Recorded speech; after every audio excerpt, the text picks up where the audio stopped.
Assalamualaikum warahmatullahi wabarakatuh. Selamat siang Bapak dan Ibu. Terima kasih atas Bapak Ibu dalam mengikuti kegiatan.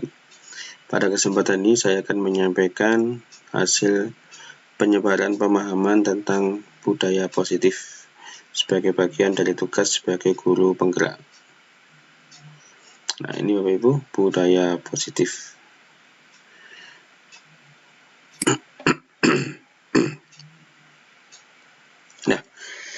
Agar kita bisa menumbuhkan atau menjadikan budaya positif, ada beberapa konsep yang harus kita terapkan atau kita lakukan. Yang pertama adalah disiplin positif.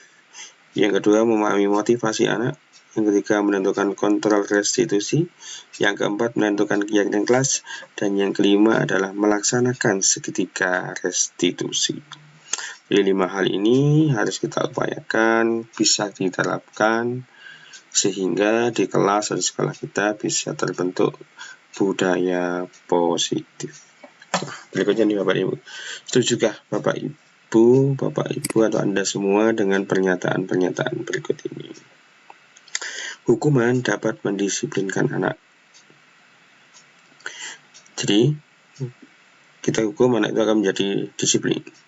Hukuman positif seperti membaca, olahraga, bersih-bersih halaman dapat meningkatkan disiplin anak. Dengan hukuman positif, disiplinnya semakin meningkat.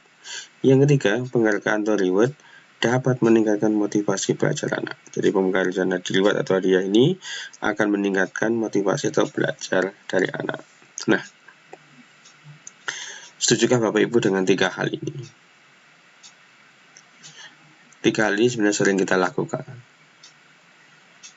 Nah, nanti kita akan lihat setelah Bapak Ibu memahami hal-hal yang akan sampaikan bagaimana dengan 3 hal ini. Apakah masih dipertahankan atau Ibu dan Bapak semua mengalami melakukan perubahan atau mendapatkan konsep-konsep yang baru sehingga berbeda dengan 3 hal pernyataan di sini. Nah, ini kita lewati Bapak dan Ibu karena kita daring. Nah, yang pertama, teori kontrol dari Dr. William Glasser. Teori kontrol ini sebenarnya menyampaikan bahwa siapakah sebenarnya yang bisa mengontrol suatu tindakan anak atau murid. Sehingga beliau menyampaikan ilusi atau suatu hal yang kelihatannya tetapi sebenarnya semu dan tidak terjadi. Yang pertama adalah ilusi guru mengontrol murid. Jadi sebenarnya guru itu tidak bisa mengontrol murid, baik perilakunya maupun yang lainnya. Yang kedua, ilusi bahwa semua penguatan positif efektif dan bermanfaat. Jadi pemberian penguatan positif itu akan bermanfaat. Itu juga sebuah ilusi, hal yang semu menurut Dr. William Glasser ini. Berikutnya adalah ilusi bahwa kritik dan membuat orang merasa bersalah dapat menguatkan karakter. Jadi kalau orang itu kita munculkan bahwa dia melakukan suatu kesalahan, merasa bersalah dengan sesuatu, maka akan menguatkan karakter. Ternyata menurut Dr. William Glasser itu juga sebuah ilusi. Dan ilusi yang terakhir menurut beliau adalah ilusi bahwa orang dewasa memiliki hak untuk memaksa. Itu juga sebuah ilusi. Pada kenyataannya sebenarnya saat ini tidak ada orang dewasa yang memiliki hak untuk memaksa. Sebagai contoh yang terjadi sekarang adalah anak-anak dalam memilih sekolah biasanya sudah tidak lagi tergantung kepada orang tua. Nah, kita lanjutkan.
Nah, Bapak dan Ibu ada gangguan sekarang.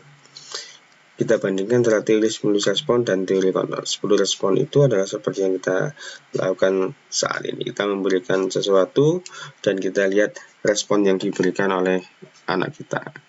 Kita bandingkan dengan teori kontrol dari William Blaser tadi. Menurut teori stimulus respon, realitas kebutuhan kita itu sama. Jadi kita ini semua punya kebutuhan yang sama. Sedangkan menurut teori kontrol, kebutuhan kita, kebutuhan setiap orang itu pasti berbeda. Kita berbeda dan kita berbeda. Berikutnya, semua orang melihat hal yang sama. Sedangkan menurut teori kontrol, setiap orang memiliki gambaran yang berbeda. Jadi ketika melihat suatu benda A, menurut teori respon ya semuanya akan melihat itu sebagai benda A. Tapi menurut teori kontrol, belum tentu benda A itu terlihat seperti A. Tergantung cara pandang dari masing-masing orang. Berikutnya, stimulus respon itu mencoba mengubah orang agar berpandangan sama dengan kita. Sedangkan teori kontrol berusaha memahami pandangan orang lain tentang dunia. Jadi kalau stimulus respon memaksa agar kita tuh punya pandangan yang sama. Sedangkan teori kontrol tidak, setiap orang pasti punya pandangan yang berbeda. Berikutnya, perilaku buruk dilihat sebagai suatu kesalahan. Sedangkan teori kontrol, semua perilaku memiliki tujuan. Orang melakukan sesuatu pasti ada tujuannya dan ada motivasinya. Kemudian, stimulus respon, orang lain bisa mengontrol saya. Sedangkan teori kontrol, hanya saya atau Anda yang bisa mengontrol diri Anda sendiri. Hanya kita yang bisa mengontrol diri kita sendiri. Sedangkan menurut teori stimulus respon, saya bisa mengontrol orang lain. Teori kontrol, Anda tidak bisa mengontrol orang lain. Kita tidak bisa mengontrol orang lain. Kemudian pemaksaan pada saat bujukan gagal. Jadi ketika dibujuk dikasih tidak berhasil, maka akan dilakukan pemaksaan terhadap orang lain atau terhadap siswa. Sedangkan teori kontrol akan dilakukan proses kolaborasi dan konsensus untuk menciptakan pilihan-pilihan baru. Jadi antara guru dan murid melakukan suatu kolaborasi, kemudian tercapai suatu kesepakatan untuk sebuah tindakan atau hal yang baru. Stimulus respon itu berpikir tentang menang dan kalah, siapa yang menang dan siapa yang kalah, yang memberi stimulus ataukah yang memberikan respon. Sedangkan teori kontrol itu berpandangan bahwa model berpikir yang digunakan adalah menang dan menang, baik guru ataupun siswa yang melanggar itu dalam kondisi sama-sama tidak ada yang dikalahkan. Mereka sama-sama menghasilkan suatu kolaborasi dan konsensus, bekerja sama untuk menghasilkan suatu tindakan bersama untuk mengatasi masalah yang dihadapi. Sedangkan kalau stimulus respon tidak, ketika dilakukan sesuatu ternyata itu tidak berhasil, maka pemberi stimulus akan kalah, siswanya akan menang. Atau sebaliknya, ketika dilakukan suatu pemaksaan atau tindakan tertentu itu berhasil, maka siswanya kalah. Jadi siswa hanya ikut dengan apa yang sudah ditentukan guru tanpa diberi kesempatan untuk dia berpikir atau mengkreasi sesuatu yang berdasarkan pemikiran dan katakanlah semakin hati nuraninya dia. Nah, lantas sekarang bagaimana seseorang itu bisa merubah dirinya dari paradigma stimulus respon kepada pendekatan teori kontrol? Menurut Stephen Covey, bila kita ingin membuat kemajuan perlahan, sedikit-sedikit ubahlah sikap atau perilaku Anda. Namun bila kita ingin memperbaiki cara-cara utama kita, maka kita perlu mengubah kerangka acuan kita.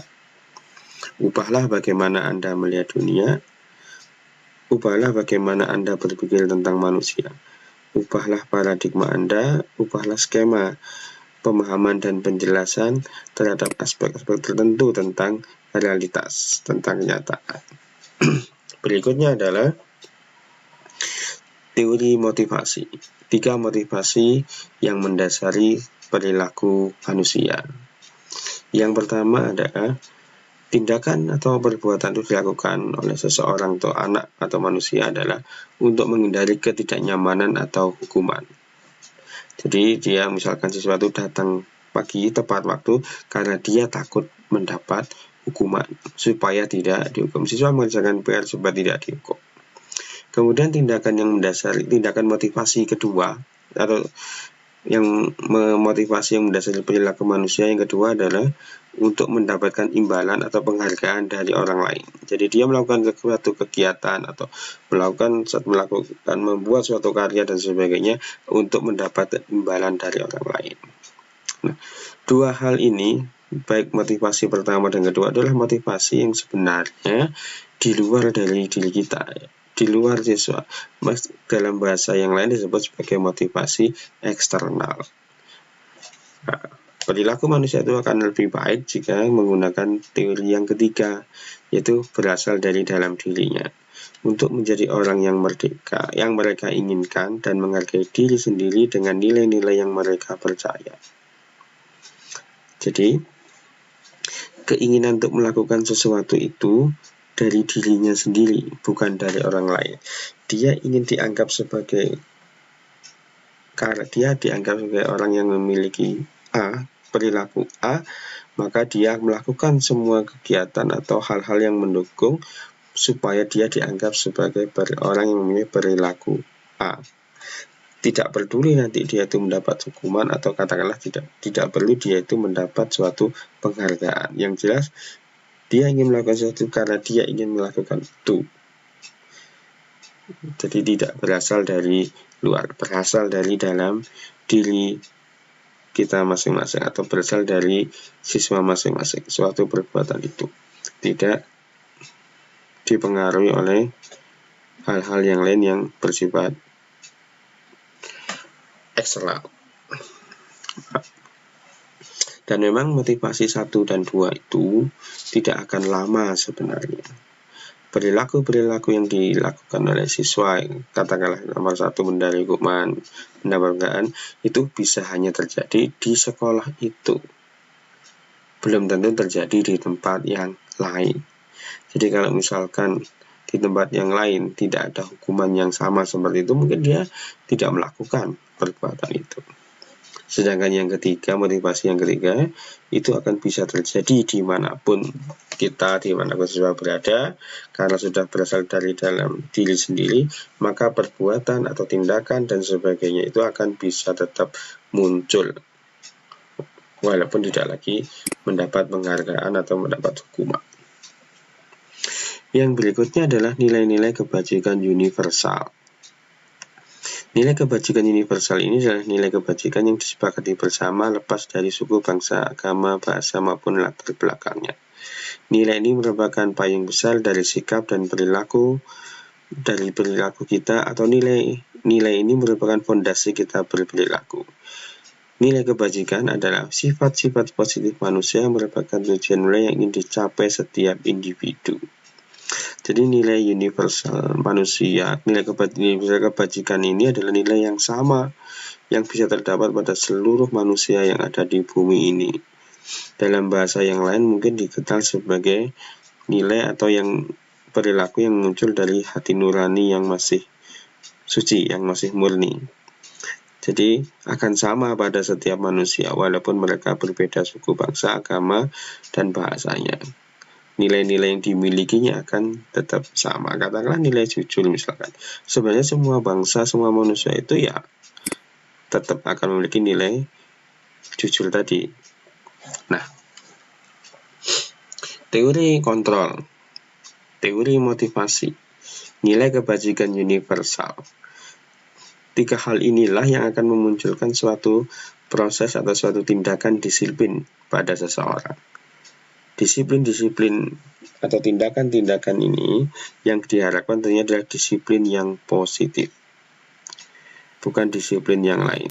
Dari 3 hal ini diharapkan terbangun. Jadi teori kontrol bagaimana dia menentukan dirinya sendiri, bagaimana dia memunculkan motivasi secara intrinsik, dan nilai-nilai kebajikan universal yang dimilikinya. Dari ketiga hal ini akan memunculkan suatu sikap disiplin, terutama disiplin yang positif.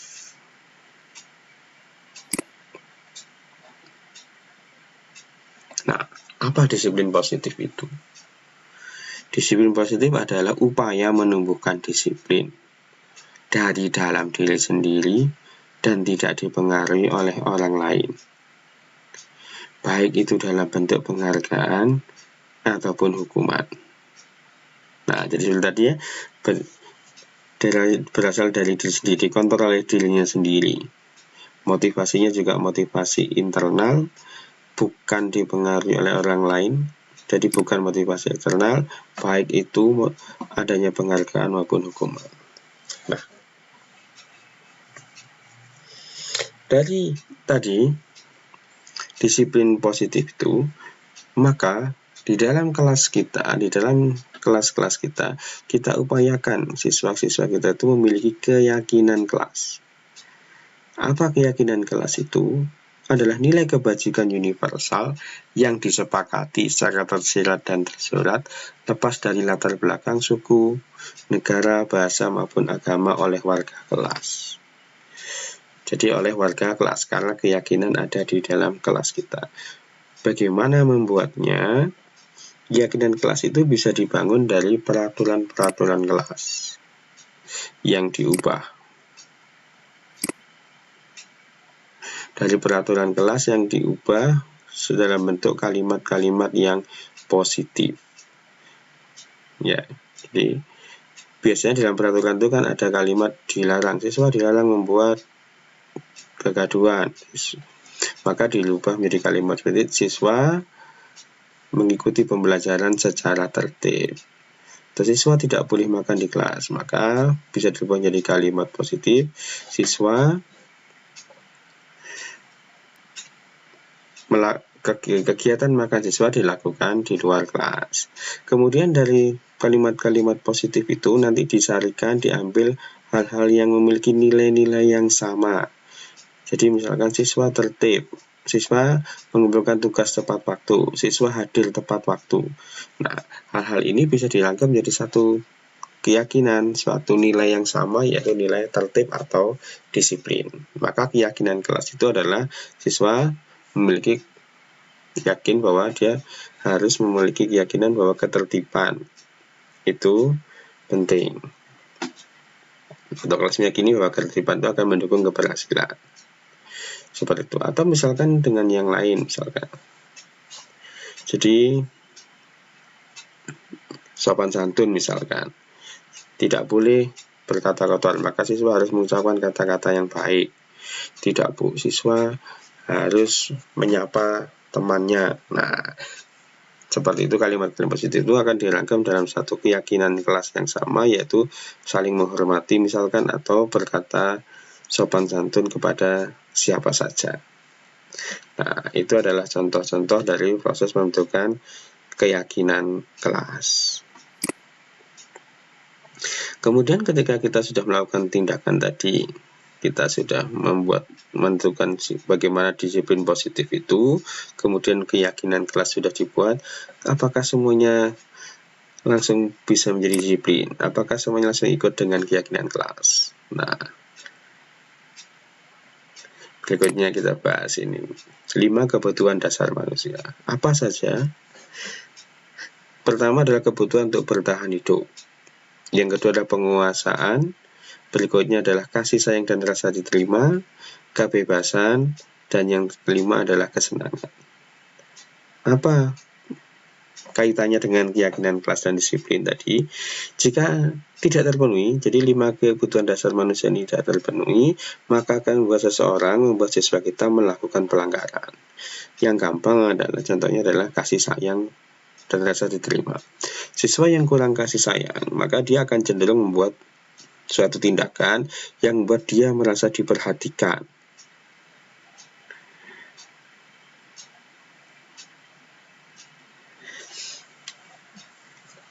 Kemudian bisa juga dia untuk melakukan, dia merasa dengan teman-temannya dikucilkan, maka dia akan melakukan sesuatu yang kemungkinan sesuatu negatif sehingga dia bisa diterima di kelompoknya tersebut.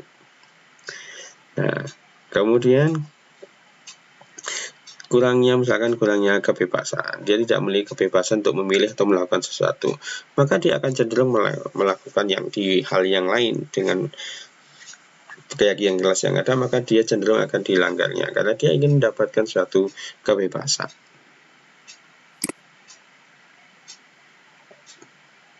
Nah, lantas jika betul-betul ada pelanggaran, bagaimana tindakan kita? Bagaimana jika ada yang melanggar? Nah, kita mengenal ada hukuman, konsekuensi.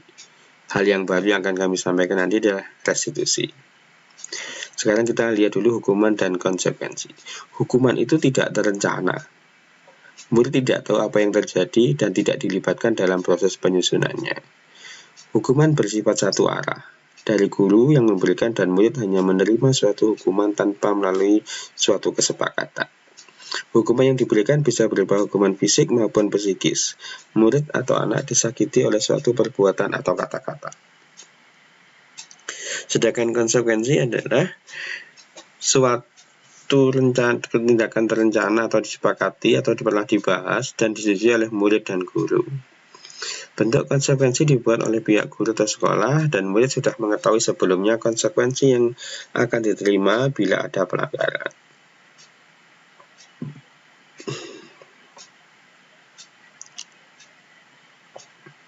Pada konsekuensi, murid tetap dibuat tidak nyaman untuk jangka waktu pendek.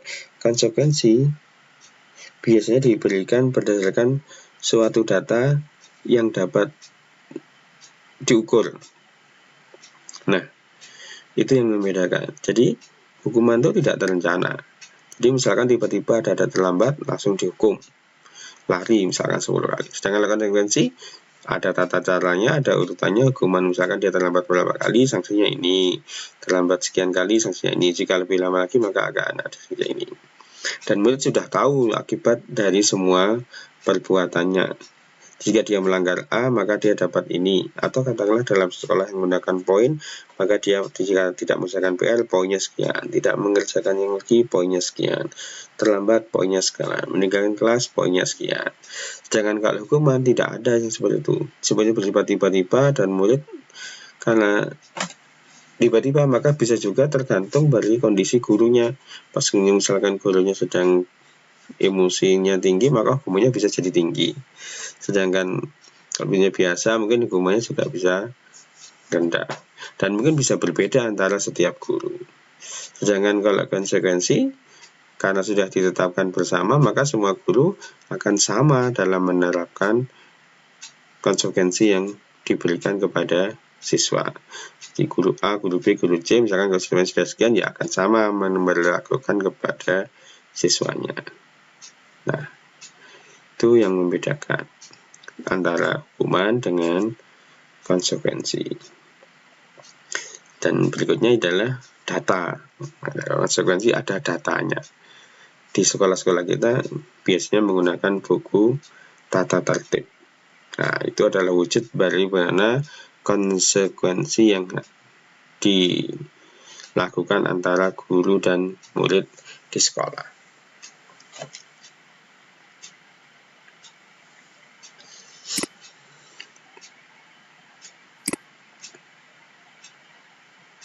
Nah, berikutnya ini hal baru adalah restitusi. Apa itu restitusi? Restitusi adalah proses menciptakan kondisi bagi murid untuk memperbaiki kesalahan mereka sehingga mereka bisa kembali pada kelompok mereka dengan karakter yang lebih kuat. Restitusi juga merupakan proses kolaboratif yang mengajarkan murid untuk mencari solusi untuk masalah mereka dan membantu murid berpikir tentang orang seperti apa yang mereka inginkan dan bagaimana mereka harus memperlakukan orang lain. Jadi, dalam restitusi ini, jika terjadi suatu pelanggaran, maka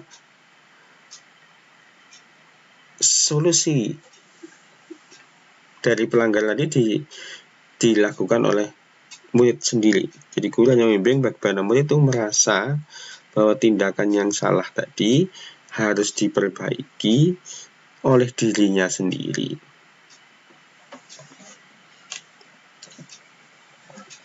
Nah, jadi siswanya sendiri yang memperbaiki kesalahannya. Guru hanya membantu, menunjukkan, dan mungkin membantu jika dia kesulitan dan membantu caranya. Bagaimana?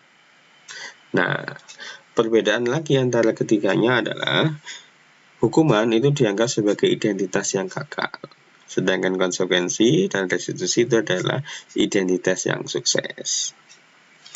Nah, hukuman adalah sesuatu yang menyakitkan, yang harus terjadi. Sedangkan konsekuensi itu sesuatu yang harus terjadi, karena tadi sudah dicatat jenis pelanggarannya dan sanksinya. Sedangkan restitusi adalah merupakan sebuah pilihan. Yang dimaksud pilihan adalah solusi yang dihasilkannya adalah pilihan dari anak tersebut. Bisa saja anak A dengan masalah A solusinya berbeda dengan anak B, walaupun masalahnya sama, tapi solusi yang disampai hasilkan bisa berbeda karena dilihat juga latar belakang atau motivasi dari tindakan itu dilakukan oleh A maupun B. Nah, kemudian tidak nyaman untuk murid jangka waktu yang panjang. Murid akan terkenang selalu, akan ingat selalu tentang hal itu. Dia akan merasa kapan pun akan selalu ingat siapa, apa saja yang dihukumkan atau diberikan gurunya, sanksi gurunya kepada pelanggarannya dia. Sedangkan konsekuensi tidak nyaman untuk murid atau anak dalam jangka waktu yang pendek. Karena berikutnya dia akan paham dan biasanya dia akan melanggar lagi. Sedangkan restitusi itu akan menguatkan anak atau murid dalam jangka waktu yang panjang. Karena dia kuat itu artinya dia akan sudah tahu bahwa tindakan tadi salah dan dia bisa menemukan solusinya. Berikutnya korban atau siswa, korban yang katanya diganggu misalkan itu merasa mendapat keadilan. Karena apa? Dibalas dengan hal yang sama barangkali atau mungkin lebih. Jadi kalau dia dipukul, kemungkinan dia siswa yang memukul tadi dipukul oleh gurunya atau mendapat sesuatu yang lain. Sedangkan konsekuensi kadang bisa diabaikan karena apa? Sanksinya adalah kesepakatan antara guru dan muridnya, bukan untuk mengatasi siswa yang jadi korban. Sedangkan restitusi, korban mendapat ganti karena siswa yang melakukan tindakan kesalahan diarahkan bagaimana memperbaiki hubungannya dengan siswa yang dilanggar atau menjadi korban dari perbuatannya. Kemudian siswa juga yang melakukan pelanggaran tadi akan melakukan tindakan bagaimana memperbaiki supaya tidak terjadi lagi. Nah, berikutnya hukuman akan membuat anak tersakiti, murid atau anak dibuat tidak nyaman, sedangkan restitusi adalah murid atau anak mendapatkan penguatan. Hukuman membuat perilaku pasif dan agresif meningkat. Konsekuensi itu membuat penguatan hanya bertahan dalam jangka waktu yang pendek, sedangkan restitusi itu akan memecahkan masalah. Jadi konsekuensi itu dalam jangka pendek. Kenapa? Karena bisa jadi ketika dia tidak sekolah di situ, ya pelanggarnya akan terjadi lagi. Konsekuensinya sudah berbeda lagi di tempat yang lain. Nah, berikutnya.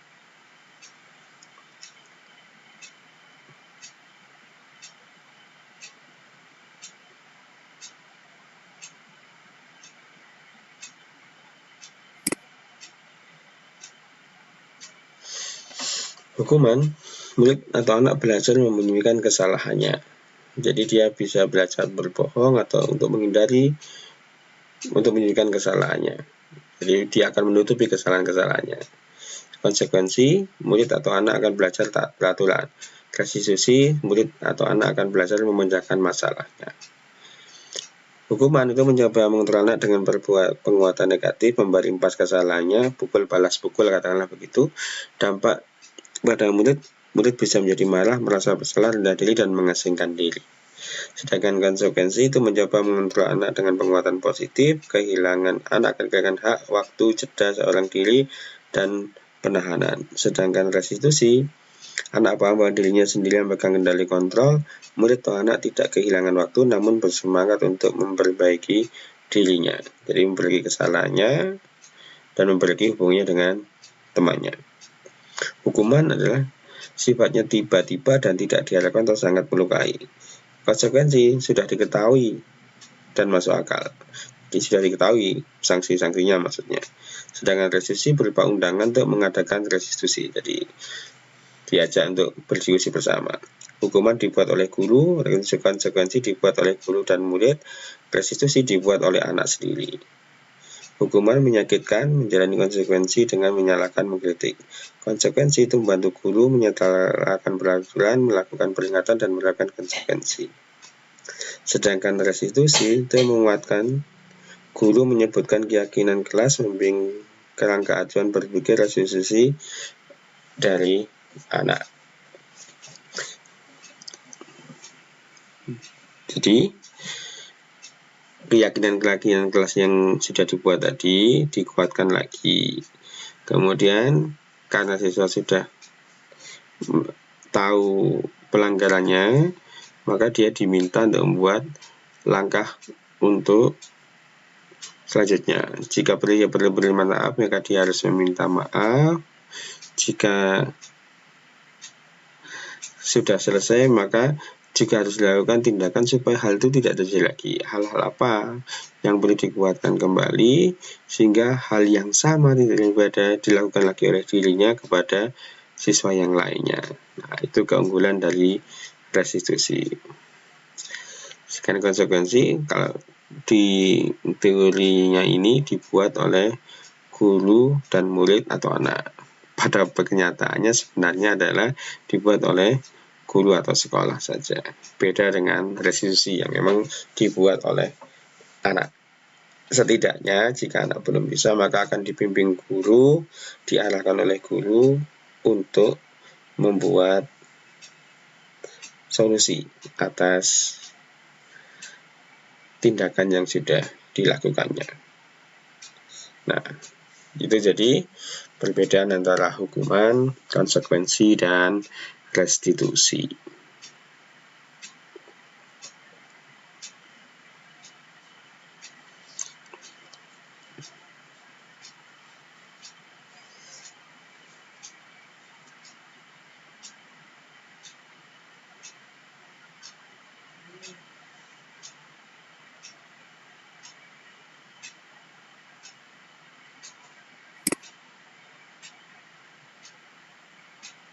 Nah, berikutnya adalah 5 posisi kontrol guru ketika ada suatu misalkan pelanggaran atau kesalahan yang dilakukan oleh siswa. Jadi guru memiliki 5 perilaku. Pertama, guru penghukum. Ada seorang yang penghukum bisa menggunakan hukuman fisik maupun verbal. Jadi setiap kesalahan dihukum, baik itu hukuman fisik maupun dengan kata-kata. Kemudian guru pembuat merasa bersalah, akan menggunakan keinginan yang membuat orang lain merasa tidak nyaman, bersalah, atau rendah diri. Jadi misalkan, Bapak sudah membantu kamu, Ibu sudah membantu kamu, tetapi kamu kok tetap melanggar, tetap tidak mengerjakan tugas. Nah, itu akan siswa akan merasa bersalah dengan kata-kata yang guru tadi. Siswa merasa bersalah dan diharapkan bisa memperbaiki dirinya sendiri. Berikutnya, guru sebagai teman. Guru pada posisi ini tidak akan menyakiti murid, namun tetap akan berupaya mengontrol murid melalui persuasi. Guru di posisi teman menggunakan hubungan baik dan humor untuk mengajari seseorang. Jadi, guru menjadi seorang sahabat yang bisa secara tidak langsung menasihati atau mempengaruhi siswa untuk berubah menjadi lebih baik. Kemudian pemantau. Ini memantau berdasarkan pada peraturan dan konsekuensi. Dengan menggunakan sekti dan konsekuensi, mendapatkan hubungan pribadi kita dengan murid. Sebagai seorang menjalankan posisi pemantau. Jadi ya, dengan catatan-catatan yang ada di buku tatip tadi, guru pemantau ini akan menggunakan dan tahu bahwa siswa ini sudah melanggar sekian kali, dia di poin sekian, sanksinya sekian, katakanlah begitu. Tindakan selanjutnya seperti ini, apakah dipanggil orang tua dan sebagainya. Nah, guru pemantau akan melakukan tindakan seperti itu. Sudah ada catatannya, kamu sudah sekian kali. Nah, yang berikutnya adalah peran guru sebagai manajer. Manajer adalah posisi di mana guru berbuat sesuatu bersama dengan murid, mempersiapkan murid mempertanggungjawabkan perilakunya, mendukung murid agar dapat menemukan solusi atas permasalahannya sendiri.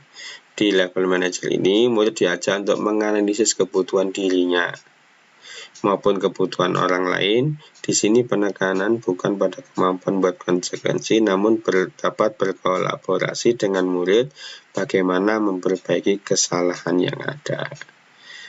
Jadi ada kolaborasi dengan murid untuk memperbaiki kesalahan yang ada ataupun menemukan solusinya. Kemudian setiap kesalahan, setiap pelanggaran dianalisis apa yang menjadi sebabnya, penyebabnya apa, kemudian apa yang membuat dia melakukan itu, dan maupun akibat yang diterima oleh orang lain akibat perbuatan kita. Nah, ini yang diharapkan adalah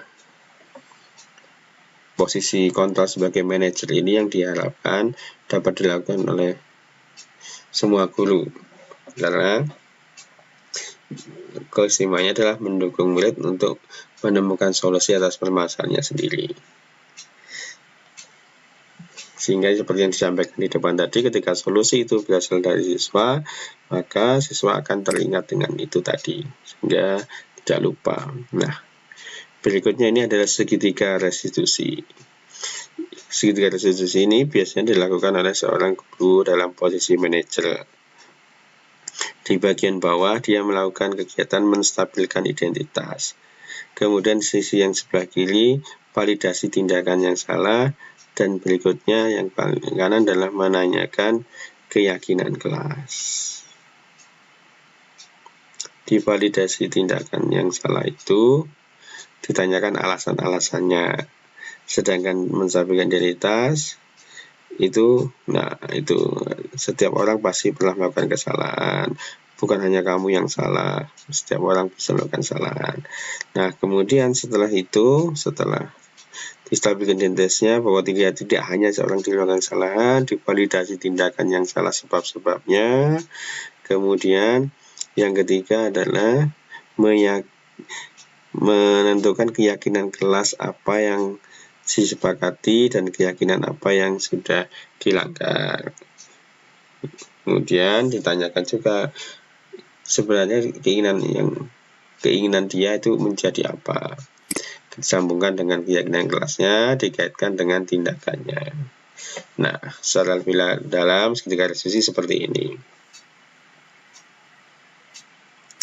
Di segitiga restitusi, sisi menstabilkan identitas, stabilis identity. Bagian dasar dari segitiga ini bertujuan mengubah identitas anak dari yang gagal karena melakukan kesalahan menjadi orang sukses. Anak yang melanggar peraturan karena sedang mencari perhatian adalah anak yang sedang mengalami kegagalan. Dia mencoba untuk memenuhi kebutuhan dasarnya namun ada benturan. Kalau kita mengikuti dia, maka kita akan tetap membuatnya dalam posisi gagal. Nah, ini distabilkan identitas. Dikatakan bahwa anak yang melanggar itu adalah salah satu bentuk mencari perhatian dan tidak boleh dikritik. Maka distabilkan tadi bahwa bukan hanya dia yang salah, anak lain juga pernah melakukan kesalahan. Nah, hal seperti itu yang dilakukan pada menstabilkan identitas. Sisi yang kedua adalah validasi tindakan yang salah. Validate the mistake, bukan mistake itu, mistake aslinya. Jadi setiap tindakan yang dilakukan pasti memiliki suatu tujuan, yaitu untuk memenuhi kebutuhan dasar. Kalau kita memiliki kebutuhan dasar, apa yang dari tindakan, kita akan menemukan cara paling aktif untuk memenuhi kebutuhan tersebut. Jadi misalkan dia melakukan tindakan itu untuk mencari kesenangan, tindakan-tindakan itu menyenangkan, mungkin diterima di kelompoknya. Nah, maka kita bisa menentukan langkah-langkah yang sebaiknya seperti apa. Sisi yang ketiga adalah menanyakan keyakinan, seek the belief. Teori kontrol menyatakan bahwa kita pada dasarnya memiliki termotivasi secara internal. Ketika identitas sukses telah tercapai, langkah yang pertama tadi di bagian dasar, tingkah laku yang salah telah divalidasi, maka anak akan siap untuk dihubungkan dengan nilai yang dia percaya dan berpindah menjadi orang yang dia inginkan. Jadi kalau dia itu yang melanggar, maka sebenarnya dia itu tidak ingin melanggar, dia ingin tindakan itu dasarnya karena saya ingin begini. Nah, maka dia melakukan tindakan yang benar agar keinginan tercapai tanpa mengganggu orang lain. Nah, sekian Bapak dan Ibu, terima kasih atas kehadiran panjenengan di dalam daring ini. Semoga ada manfaatnya.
lupa dengan tanggung jawab dan tugas kita.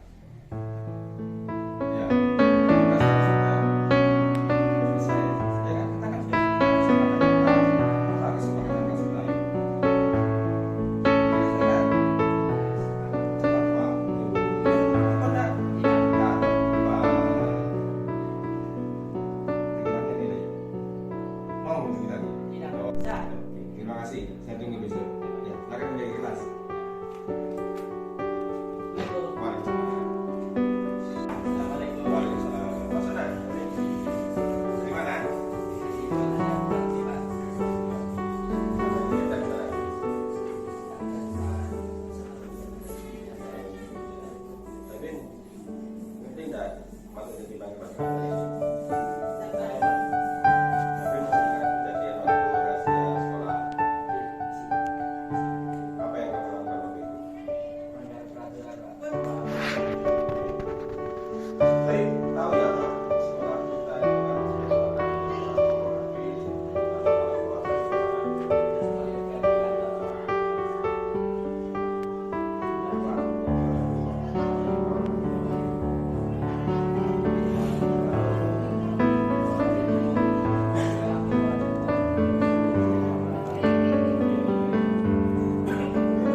Ya memang kita tuh wajar punya wajar lupa, kita sering lupa, ada lupa. Tapi kan seperti ini harus kita minimalisir. Kalau kita lupa pada sesuatu yang fatal kan bisa membahayakan orang lain, membahayakan diri kita sendiri. Jadi kita sekadar tahu bagaimana caranya.